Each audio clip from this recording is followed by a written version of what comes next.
Okay, welcome back, everyone. My name is Nick Cheney. I'm the Vice President, the Geopolitics and Foreign Policy Department here at CSIS, and it's my pleasure to introduce our keynote speaker for today's conference, Senator Dan Sullivan of Alaska.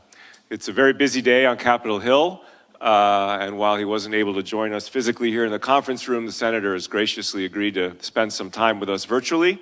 I think we have about 20 minutes to hear his thoughts on this important topic.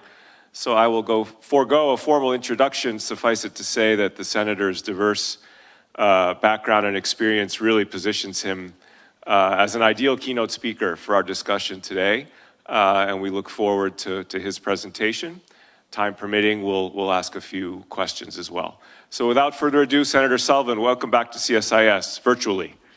Hey, Nick, thanks so much, and to the whole team. By the way, thanks for being so flexible. Sorry, there's a lot going on today. Votes, they just called some votes and hearings and everything. So, but we always want to be with CSIS. You guys do such great work, more important than ever. And so a big shout out to your leadership team, John Hamry and the rest of the team. We always enjoy engaging with CSIS. So let me just kick it off. I love the topic here of resilient allied energy.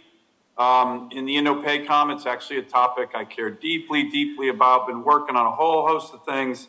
And I always like beginning, of course, a little bit of geography. I make sure every admiral and general and Secretary of Defense and Secretary of Navy, they understand real geography when you're kind of looking from the top of the pole. In Alaska is very strategic. We love to quote the famous General Billy Mitchell. Matter of fact, I raised this issue in Secretary Hegseth's hearing, where he talked about Alaska being the most strategic place in the world. Whoever holds Alaska will control the world. We believe that. Fortunately, Alaska is in America, which brings me to my next point and next slide. Some of you may have seen, I had a Wall Street Journal op-ed just about 2 weeks ago. A lot of focus on Greenland, and because of strategic location in the Arctic, a really important area in terms of missile defense, really important in terms of critical minerals, maybe oil and gas. But I wrote an op-ed saying, hey, Mr. President, if you're going to look at Greenland, sure, give it a shot if the Danes are willing to sell. But don't forget Alaska, right? In terms of critical minerals, in terms of oil and gas, in terms of Arctic location, in terms of missile defense, we're the cornerstone of missile defense. We have everything going on that Greenland has, but more. Unfortunately, we spent the last 4 years dealing with the Biden administration on a lot of things you see in that Wall Street Journal piece. I said, hey, the state is a national asset, but the 4 years of President Biden, they tried to shut it down. But I'll tell you who else thinks it's a national asset. Next slide. We've had a lot, and I mean a ton, of incursions, naval, air incursions. Just had one last week. This summer, a joint Russian-Chinese strategic bomber task force in Alaska. Those are a couple slides there. There was a huge 12-ship Russian-Chinese naval task force, all in Alaska's waters, in our EEZ, all in our ADIZ. And it's very unprecedented, in my view, disturbing, because the Chinese and the Russians are now working together in the Arctic, in the North Pacific, because they see the value in strategic location and strategic importance of this part of the world. So we need to. This picture shows some Russian subs, some Russian ships, very close to Alaska's shores this summer. That's a Chinese strategic bomber that's been intercepted by a couple F-16s, F-18s, and F-35s. That's another photo, shows a really close MiG encounter we had with a Alaskan F-16, very aggressive. So we're seeing that. Next slide. And as I said, unfortunately, we had a slide that I'm going to kind of move on because I'm trying to forget the memory. 4 years of the Biden administration, President Biden and his team issued 70 executive orders, 70 exclusively focused, uniquely focused on Alaska to shut us down, to not allow us to unleash our critical resources, access to our federal lands. It was unprecedented that one administration, the press never reported on it because, to be honest, you know, no offense to our media, but our mainstream media likes it when, you know, environmental groups and Democrat administrations shut down places like my state. So 70, it was bad. It was bad for national security, bad for the economy of my state. And so I was working with the Trump administration saying, hey, we need help here. And boy, did we get help. I talked to the president directly and his team. You may have seen on day one, next slide, President Trump issued an executive order. It's one of his first executive orders, and it was called Unleashing Alaska's Extraordinary Resource Potential. That's it. It's quite an extensive executive order. And in it, the president says it's going to be the policy of the United States to, one, fully avail itself of Alaska's vast lands and resources for the benefit of the nation and the American citizens who call Alaska home. Number two, efficiently and effectively maximize the development and production of the natural resources located on both federal and state lands within Alaska. Number three, expedite the permitting and leasing of energy and natural resource projects in Alaska. And number four, not mentioned once, but mentioned twice in this EO, to prioritize the development of Alaska's liquefied natural gas potential, including the sale and transportation of Alaskan LNG to other regions of the United States and allied nations within the Pacific region. That's right there. There's a whole bunch more details. I'm really appreciative of what President Trump did and his team. Secretary Burgum has already issued an executive order to implement this executive order. This might be good for Alaskans. No, not might. It is good for Alaskans. But some people say, well, that's good, Dan. That's good for you. This is good for America. When you have an administration like the Biden administration that spent all its time saying, let's figure out how to crush Alaska because our radical lower 48 environmental groups tell us to do that, that hurts the country. You know, the Biden administration shut down a road that the Trump administration had approved to one of the biggest mining districts in the country called the Ambler Mining District. They shut that down. 2 months later, China says, we're going to cut off rare earths to America. Then President Biden goes to Angola and says, we're going to create a $600 million aid package for a railroad in Angola so they can export their critical minerals. But Alaska, American citizens in my state, you can't do any of that. President Trump is changing that. His administration is changing that. And that executive order issued on day one was huge. Let me go into a detailed part of that executive order. If we take a look at the next slide. We have an enormous opportunity, and I pitched the president on this directly. It's highlighted in his executive order to finally unleash what could be one of the biggest LNG projects in the world. It's got all the permits. It's got all the applications. It's got federal loan guarantees in the infrastructure bill that Senator Murkowski and I had. This is the only LNG project backed by the full faith and credit of the United States of America. And we are working already very closely with this administration on really bringing this to fruition. This project is an enormously strategic project, not just for Alaska, not just for America, but for our allies. Go to the next slide. You've heard me talk about it before. Alaska has unlimited resources for Americans, for our military, but for our allies. The North Slope of Alaska has, the estimates are up to 236 trillion cubic feet of conventional, not fracked gas. Those numbers, you could supply Alaska, Korea, Japan, Taiwan for 100 years. No resource risk. That gas is there. As I mentioned in the last slide, we're looking at a export facility, a pipeline, an Arctic carbon capture plant, and a gas treatment plant. A lot of this infrastructure is in place already. What we don't have is the pipeline, but we're making progress. Next slide. Here again is another element of the strategic advantages of Alaska. We were the first place anywhere in the world to export LNG. We exported LNG starting in the late 1960s to Japan. 50-year relationship with Japan, never missed one cargo shipment.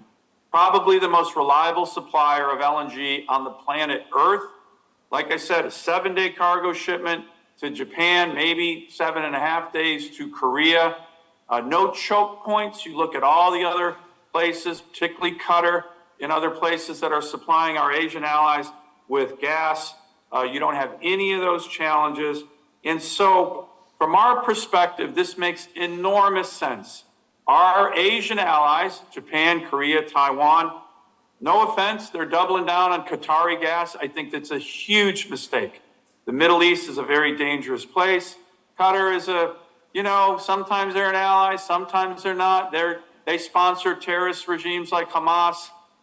It's unreliable. And it's also unreliable because the Chinese kind of have them under their thumb.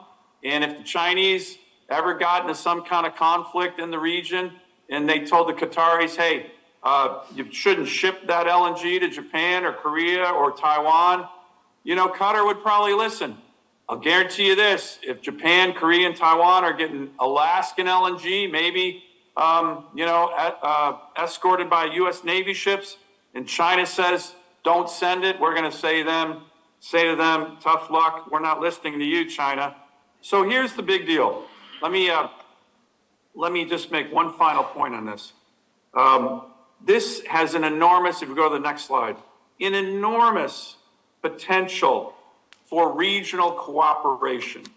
I was just on a CODEL, really great bipartisan CODEL led by Senator Bill Hagerty, who used to be our ambassador to Japan and Korea this past August and September. 7 senators, very bipartisan, senators like Chris Coons, Gary Peters, John Thune, who's now our majority leader, Katie Britt, a real sharp senator who cares a lot about foreign policy. It was a great group. Eric Schmidt, who focuses a lot on Asia. Our whole CODEL was on trilateral cooperation, economic, military, and yes, very importantly, energy. It was a great CODEL.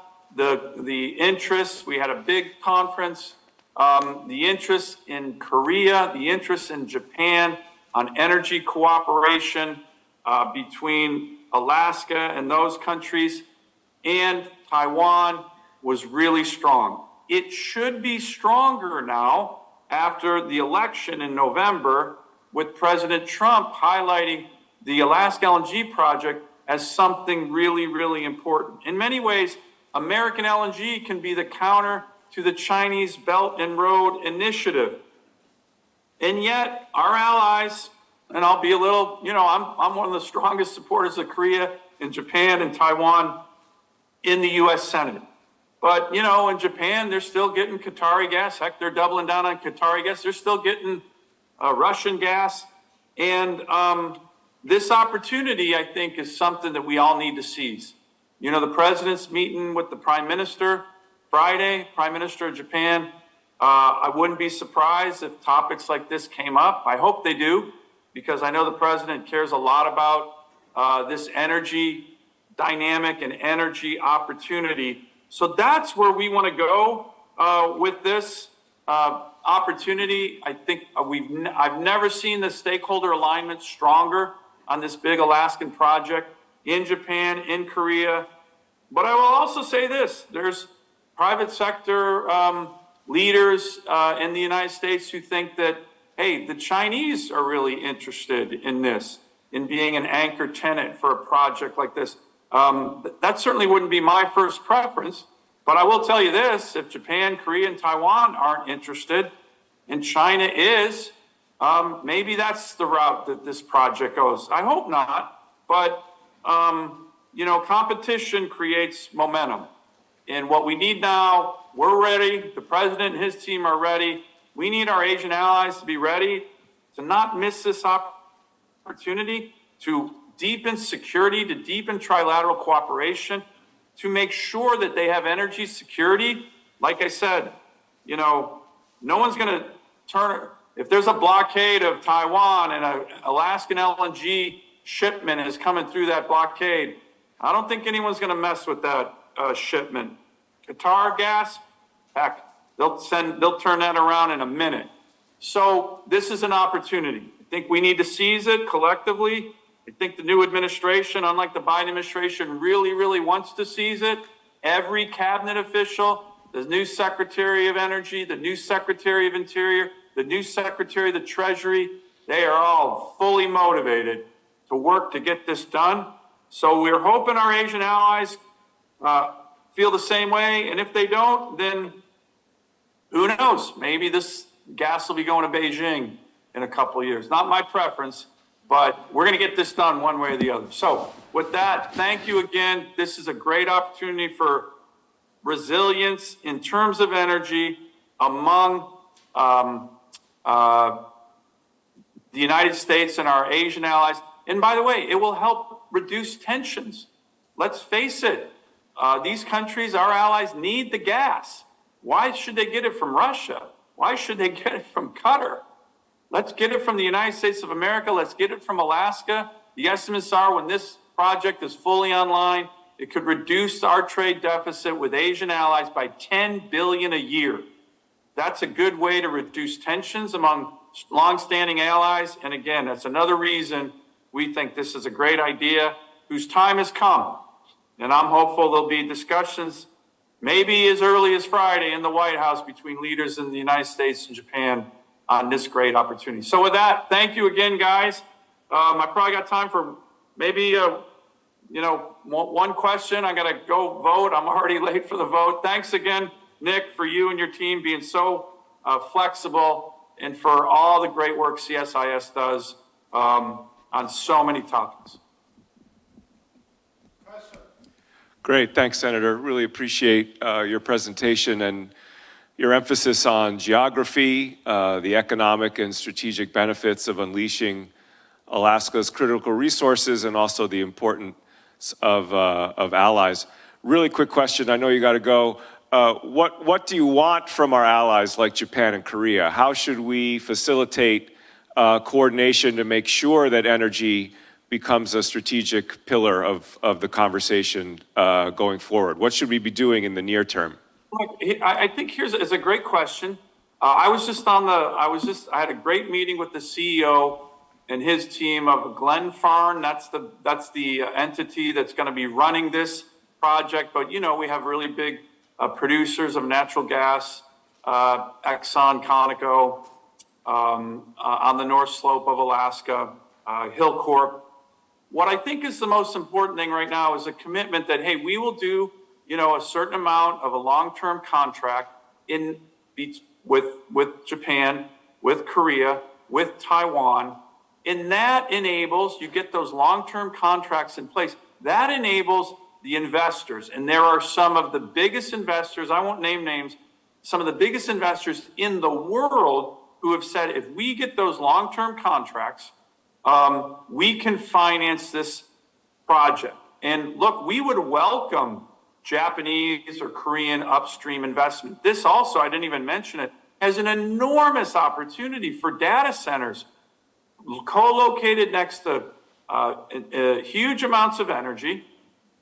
And unlike a lot of data centers in the lower 48, when they come there, everybody doesn't like them because it drives up the cost of energy. This will help us with our energy challenge as a base user of the gas. We have cold weather in Alaska, a lot of it, which the data centers need. We have tons of land. We have tons of water, which these data centers need. So we would welcome upstream investment opportunities from Japanese, Korean, and Taiwanese. And then it's also, it's a great opportunity for, say, Japan. They've talked about for years being an LNG trading hub. Now, the Qataris don't let you, once you sign a contract with Qatar, it comes to Tokyo, you can't resell that gas. with Alaska, you could resell that gas. Again, having the Alaska LNG project to Japan and Korea, it's like a virtual pipeline. It is that secure. And I've been working on this for way longer than I've just been a U.S. Senator. There's times when I just scratch my head and I'm like, I don't understand why our allies are not seizing this. And this is the moment. And I think they need to be a little bit forward-leaning, because if they don't, we'll move on to other places. That's not my preference to sell this to China. But if the Chinese want to step up and be a anchor tenant, and there's a lot of private sector interest right now trying to make that happen, a lot. Maybe that's the route we go. It's not my preference. I want to stick with our allies, but that's an option. So those are the kind of things we would need, and we're ready. I think the Trump administration is definitely ready, and the private sector is getting there with our new group that's going to be building this, and it's an exciting time. So with that, Excellent. guys, thanks again, Nick, and everybody at CSIS. Really appreciate all the great work you do. And sorry again about the screw-ups with the voting. Not at all. We really appreciate it, and we hope to continue this conversation in the future. Please join me in thanking Senator Sullivan for joining us today. Thanks, everybody. We'll now pause for a break. For those here in person, lunch is available out in the atrium. For our online audience, we'll resume with session 3 on the event page in 1 hour. See you at 1 p.m. Eastern Time. Thank you.